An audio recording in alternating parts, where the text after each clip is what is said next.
네, 안녕하세요. 예, 변정한입니다. 지금 다루고자 하는 내용은 경영정보 시각화 실기 불합격 이유는 무엇인가에 대해서 좀 여러분한테 알려드리고자 합니다. 이건 개인적인 내용이기 때문에 이것이 뭐 공식화된 이유는 아니기 때문에 여러분 참조만 하시기 바랍니다. 불합격 이유는 무엇인가?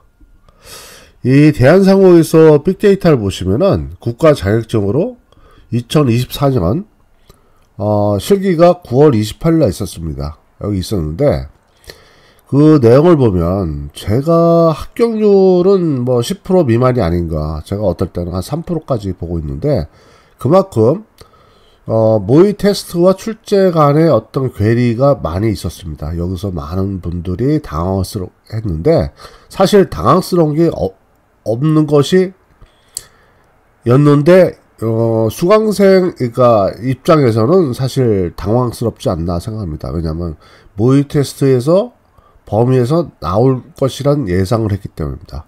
그래서 이런 문제를 왜 어떻게 극복해야 하는지를 여러분한테 자세히 설명드리고 합니다. 첫째, 배경과 목표가 있고요. 그 다음에 일회 실기 분석, 출제 분석, 경영 시각화 최적화. 오프라인을 접수를 제가 해서 이제 이런 문제를 해결하도록 노력하도록 하겠습니다. 저는 이게 한 3년 4년 전에 한번 썼고요. 4년 전에 요건 이제 작년에 쓴 겁니다. 작년에 썼고, 그러니까 첫 번째 두 번째 출판을 했는데, 이 책에서 담고 있는 거는 많은 지금 파워 BI 빅데이터 부분에 담고 있습니다. 근데 지금 뭐 제 책을 뭐 잘 돼 있다 안 돼 있다가 문제가 아니고요. 여러분 좀 이제 경영정보 시각화에 맞춰서 여러분을 설명하는데 목표가 있다 봅니다. 이제 하나씩 배경과 목표 봅시다. 왜 떨어졌는지. 그 경영정보 시각화 파워 BI 합격률 왜 저조한가 한번 생각해 봅시다. 제가 이제 그 9월달 28일날 이후에 뭐 카페에서 글을 보니 상당히 좀 뭐 법적 소송까지 갈 분위기였습니다. 사실은 그걸 보면서 제가 개인적으로 납작 엎드렸습니다. 왜? 잘못 떠들다가 이거 뭐 큰 코 다치겠더라고요. 근데 양쪽 입장은 이해가 가지만은 그렇다고 뭐 대한상국에서 잘못한 건 아니에요. 서로의 준비가 부족하지 않았나 생각합니다. 그래서 이제 하나씩 짚어가면서 저는 이제 예견된 내용이기도 합니다. 제가 올린 글도 있기 때문에 제가 뭐 여기서 이렇다 저렇다 가타부타를 얘기를 하진 않겠습니다. 취준생이 이제 많이 봤습니다. 취준생이. 이거 20대, 30대 많이 봤는데, 이 학생 입장에서는요, 현장 경험이 없어요. 그러면 경영정보 시각화는 현장 경험에 있는 분을 대상으로 해서 시험이라 보시면 될 것 같아요. 근데 자격증은 취준생에게 많은 이득이 갈 겁니다. 왜냐하면, 앞으로 커말은 이제 약간 이제 뭐 OA 사무자동화 쪽이니까 없어지고 AI라, 이쪽으로 가려면 이런 대한상국에서 만든 파워 BI 경영정보 시각화가 되지 않겠나 생각합니다. 그 다음에 두 번째는 데이터베이스가 취약해요. 파워 BI를 무슨 엑셀처럼 생각하시는 분이 있는데 전혀 아닙니다. 데이터베이스 기반입니다. 그 다음에 그러다 보니까 이종 간의 데이터베이스이기 때문에 여러 데이터베이스를 알고 있으면 쉽게 문제풀이가 가능합니다. 그 다음에 시각화 현업 학습에 취업을 안 했으니까 당연히 이쪽이 어렵다는 얘기죠. 당연한 거죠. 이런 세 가지가 여러분한테는 치명적인 단점이 아니었나 생각합니다. 그러면 현업 종사자가 이것을 따서 자기의 어떤 프라이스가 웨이지, 그러니까 임금을 올리고 이제 이런 다양한 가격을 올리고 이런 거 하려고 했었는데 제가 봐서는 이제 이렇습니다. 그러면 엑셀 중급 이상 수준의 시험 준비를 합니다. 대부분이 나 엑셀 이 정도 했으니까 뭐 파워 BI는 뭐 별거 아니야? 라는 생각입니다. 그 다음에 두 번째 이제 하는 분들 보면 피벗 테이블 정도? 뭐 함수 정도? 아니면 VBA 정도? 아닌가 생각합니다. 이게 뭐 전체가 될 수가 없지만은 뭐 하여튼 뭐 이 정도 수준이 아닌가 생각합니다. 그러다 보니 그냥 뭐 책 한 권 사서 그냥 실기 보면 내가 원하는 대로 되지 않겠나 생각합니다. 이렇지는 않겠죠. 그 다음에 자신이 업무 중심으로 데이터를 학습한다. 그러니까 자기가 업무한 거 하나 이 정도면 뭐 다른 업무 뭐 이제 다 해결되지 않나 생각합니다. 천만이 맞습니다. 실무 위주에서 다양한 뭐 우리가 이런 거 있죠. 회계라든지 생산이라든지 영업이라든지 물류라든지 유통이라든지 다양한 게 있잖아요. 그런 다양한 업무를 통해서 그거를 경영정보 시각화를 표현하는 거지, 한쪽에 자기 업무 맞춰서 절대 출제가 되지 않는다는 거예요. 그러니까 여러분한테는 이래나 저래나 사실은 취업 준비하기 이제 여기 파워비아이로 뭐 경영정보 시각화를 합격하기는 쉽지 않다는 거는 저는 알고 있었습니다. 그래서 이제 이걸 어떻게 극복할 거죠. 이제 목적을 한번 해봤습니다. 제가 왜 결국은 실기 합격하면 빅데이터 AI 진입하기 쉽다. 예, 이런 목표로 이제 여러분이 이제 합격하기를 원하는 거 아닙니까? 사실 자기 몸값 올리는 거죠. 예, 뭐 그런 차원에서 하는 거고, 뭐 업무를 잘하기 위해서는 둘째치고 자기 몸값 올립니다, 사실. 그래서 보면 뭐 아는 거는 자기 수준에서 맞춰서 얘기합니다. 수험생 입장에서 시각화 출제자의 의도를 정확히 알고 있어야 하는데, 뭐 대한상공회의소에서 받았겠죠. 그러면 대한상공회의소는 뭐 기업의 조직의 어떤 모임이잖아요. 그러면 거기 맞춰가지고 문제가 나오지 않았나, 뭐 파트별로 다 있겠죠. 근데 표준화되기 어렵기 때문에 모의 테스트 위주로 안 나왔다는 것은 당연한 거죠. 하지만 초기 출제자는 소프트웨어 개발자 중심입니다. 분명한 겁니다, 이거는. 왜냐하면 업무 담당자가 이걸 배워서 할 일은 없어요, 사실요. 소프트웨어 개발자가 이거 주면 좀 편하지 않나 생각해서 이렇게 한 거고요. 그 다음에 시험 준비가 나중에 안정화되면 그때서야 다양한 현장 업무 담당자가 출제할 것이라고 생각합니다. 근데 저 같은 사람 출제하지 않나 생각해요. 저는 제가 봐서는 책을 썼기 때문에 벗어난 거 아닌 거예요. 책을 안 쓴 분 중에 고수 아니면 유사 업종 개발자를 출제위원으로 해서 이렇게 여러 파트별로 나눠서 그 중에 뭐 선택해서 하는 문제 출제 유형이기 때문에 저는 이제 상관이 없습니다. 근데 모의 테스트는 제가 2022년에 5월에 참여했다는 것만 알려드리겠습니다. 그 실기 합격하려면 초기에 개발자 소프트웨어 중심으로 하되 데모 예제 풀이는 방향만 참조합니다. 근데 여러분은 문제가 없으니까 AB 유형의 모든 거를 여기다 건 것 같아요. 데모 9월 28일 실기에. 뭐 당연하죠. 그 문제 이 정도 문제 유사한 거 나오겠다는 거가 아니고요. 그런 유형을 많이 풀어서 만들어서 해결해야 하는데, 거기에 매달하지 않고 무조건 뭐 책만 보고 이 책이 무슨 뭐 출제 뭐 유형을 다 나온다 식으로 생각하시는 것 같아요. 그런 거 없습니다, 사실.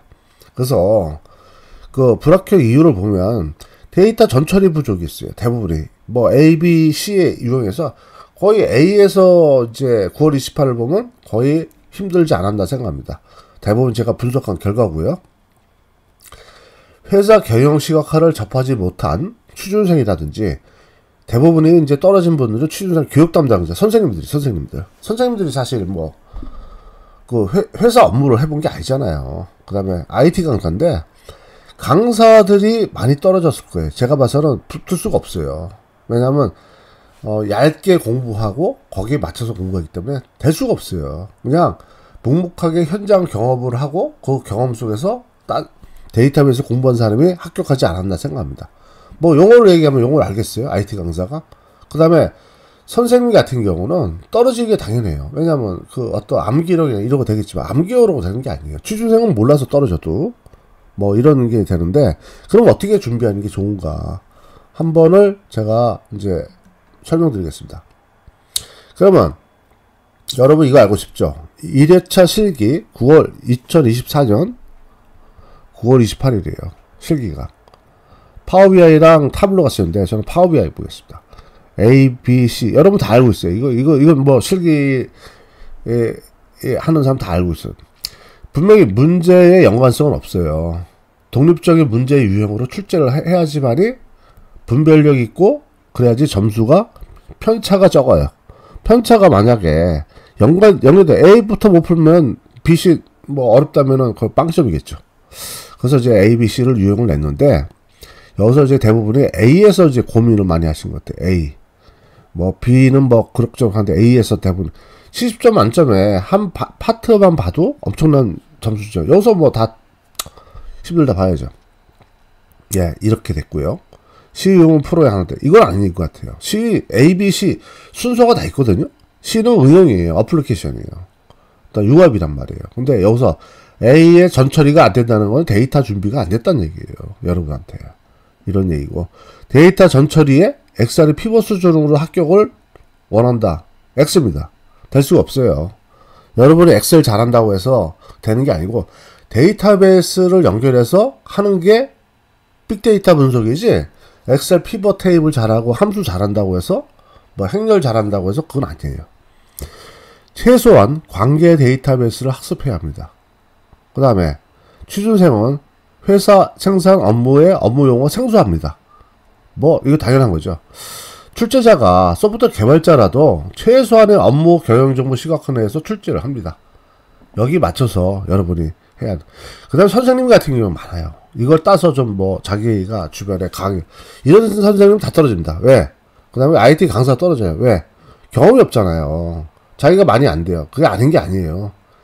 개발 경험만 갖고 단순한 뭐 소프트웨어 개발 갖고는 택도 안 됩니다.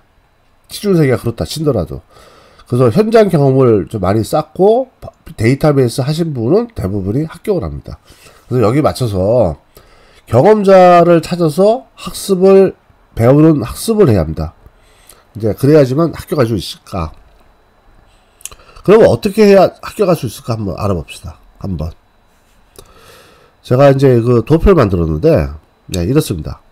파워비아이 교재입니다. 뭐 타블로는 뭐 별 차이가 없겠지만 ABC가 있는데 30%가 70%가 결국은 여기 다 맞아야 하거든요. 30. 그러면 일단 데이터 전처리가 제일 쉬운 거예요. 근데 데이터베이스를 접근을 못해요. 그냥 시각화만 잘하면 되는 줄 알아요. 아닙니다, 사실은. 데이터 전처리가 제일 쉬워요, 사실은. 데이터 전처리, 그 다음 관계형 설정, 이런 게. 그러면 요 시각화는 그냥 외우면 돼요. 메뉴가 어디 있고 어떤 기능을 누르고 만들면 돼요. 그러니까 출제자가 원하는 걸 만들면 되는데 데이터 전처리에서는 황당한 거죠. 뭐 방법이 한두 개가 아니거든요. A 방법, B 방법, C 방법, D 방법 뭐 하여튼 사람마다 생각이 다 다르기 때문에 제가 데이터베이스 25년 해도 진짜 난제예요. 끝이 없더라고요. 공부가 끝이 없어요. 뭐 이 정도 하면 끝난다. 그런 게 아니고요. 계속 방법론이 나오고 그 방법 따라서 연구를 해야 하는 거고 이런 게 있고요. 그러면 이 시각화를 응용해서 꼰 겁니다. 결국은 두 개를 짬뽕한 거죠. 여기서 이 문제는 풀 수 있겠어요. 근데 뭐 전처리가 돼야지 뭐 응용 문제 풀던 말도 할 거 아닙니까? 근데 연결성이 없다 그래 한들 연결이 없겠어요? 연결이 돼 있죠. 그러면 데이터 전처리가 된 상태에서 그런 데이터 테이블이 있다면 응용 문제를 풀어서 잘 처리하면 됩니다. 그럼 이거 100점 맞기가 10점 이상 맞기가 쉽지 않다는 얘기죠. 그래서 결국은 이래나 저래나 열심히 해야 한다는 얘기예요. 이걸 빼고 저걸 빼고 할 게 없어요. 그 학습 순서는 제가 이제 9월 28일 보고 납작 엎드리는 이유는 잘못하면 이제 저자한테 딱 저자가 2명이에요. 하여튼 출판사 2개 없어가지고 한 3개, 4개 되나요? 아, 3, 4개 되겠네. 이래라 저래라 그래서 납작 엎드리고 있었는데 제가 이제 현장 경험에 있는 사람은 제가 제일 많은 것 같고 그렇다고 뭐 제가 뭐 이게 나와요 저게 나와요 제가 말할 필요는 없잖아요. 저도 잘 모르는데 뭐 출제자의 의도를 그 파워비아이 메인 마스터 여기 파워 쿼리를 이제 순서를 봅시다. 파워 쿼리 편집기를 일단 마스터해야 돼요. 편집기. 근데 이게 전처리죠.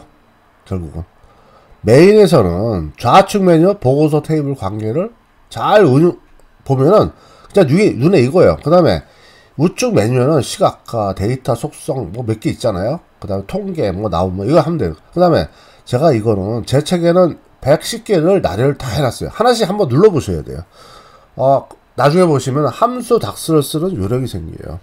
닥스에서 제일 중요한 거는 그 뭐 서미스 X가 붙고 안 붙고 이런 거거든요. 그러니까 뭐 이렇게 다양하게 조건을 만드냐 안 만드는데 이런 거를 제 걸 쫙 보시면은 유형의 100개 유형을 뭐 저는 뭐 책 안 사도 돼요. 단지 여기서 이렇게 해야 한다는 얘기예요. 이건 반복 학습하려면 최소한 한두 달은 갈 거고 요거는 뭐 한 달이면 돼요. 여기서 어려워요. 이게 사람마다 다 차이가 큽니다. 그래서 이제 다양한 업무 중심으로 A부터 Z까지 문제를 만들어 봐야 돼요. 만들어 보고 풀어 봐야 합니다.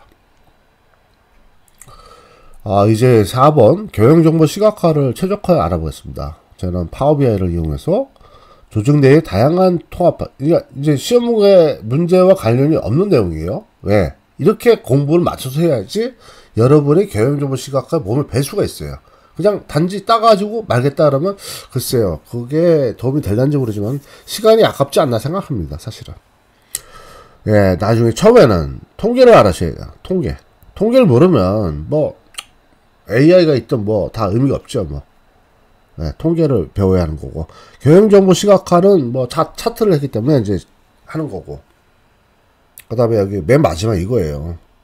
AI 분석이 가능하다는 겁니다.